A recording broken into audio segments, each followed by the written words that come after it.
Hi, I'm Sarah Black. I'm a specialist pelvic health physio. I'm here today to teach you pelvic floor exercises. Positioning is really important with pelvic floor exercises. You should be able to do them in any position to make them more functional, but for the benefit of teaching, I'm going to ask you to sit in a firm chair, maybe a bench, a dining room chair or a step, with your feet on the floor and your knees hip width apart. Breathing is really important, so making sure that you don't hold your breath and you maintain a nice steady breath, keeping your tummy nice and soft, and breathing throughout. Anatomy is important to understand that the pelvic floor isn't just one muscle, it incorporates a deep aspect and a superficial aspect to it, which will help with teaching.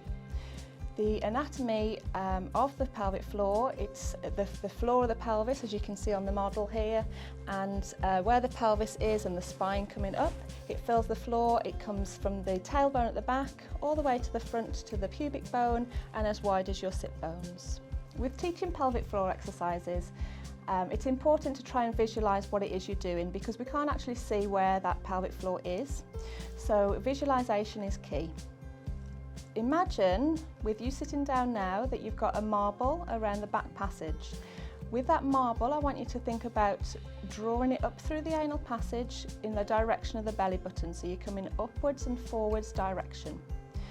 Thinking about holding that, so as if you are stopping passing wind, you're holding that marble nice and high, and then you're going to relax and let it go. Okay, back down to the chair. That's the initial technique of the back passage. Keep that in mind.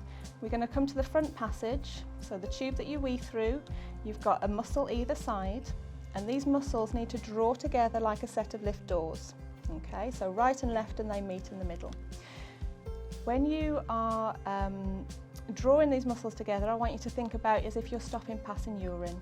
Okay, so drawing those muscles together at the front, holding them nice and still and making sure that they're closed, and then relaxing to open them. And that's key, making sure that you're controlling to open them as well. Okay, with those two in mind, then I want you to bring them together to make a full contraction.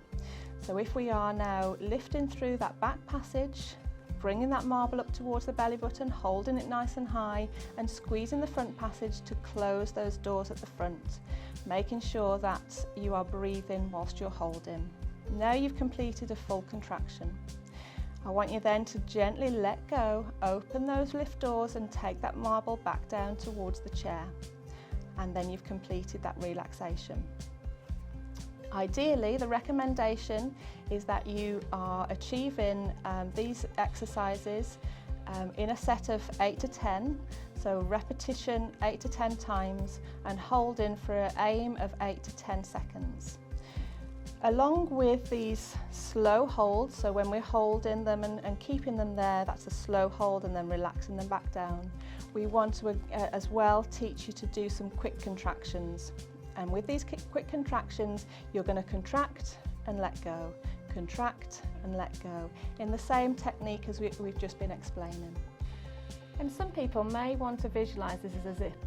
So a zip coming from the back passage all the way through to the front passage, holding, squeezing as you're there, and then relaxing and letting go.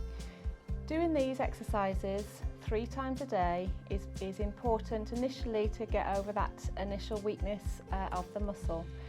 But generally you want to bring them into functional everyday activities, like when you're standing there brushing your teeth, when you're standing there waiting for the kettle to boil, when you may be in the car, when you're on a walk, perhaps out walking the dog, and just bringing it so that you are using and a little bit more aware of using these muscles throughout everyday activities.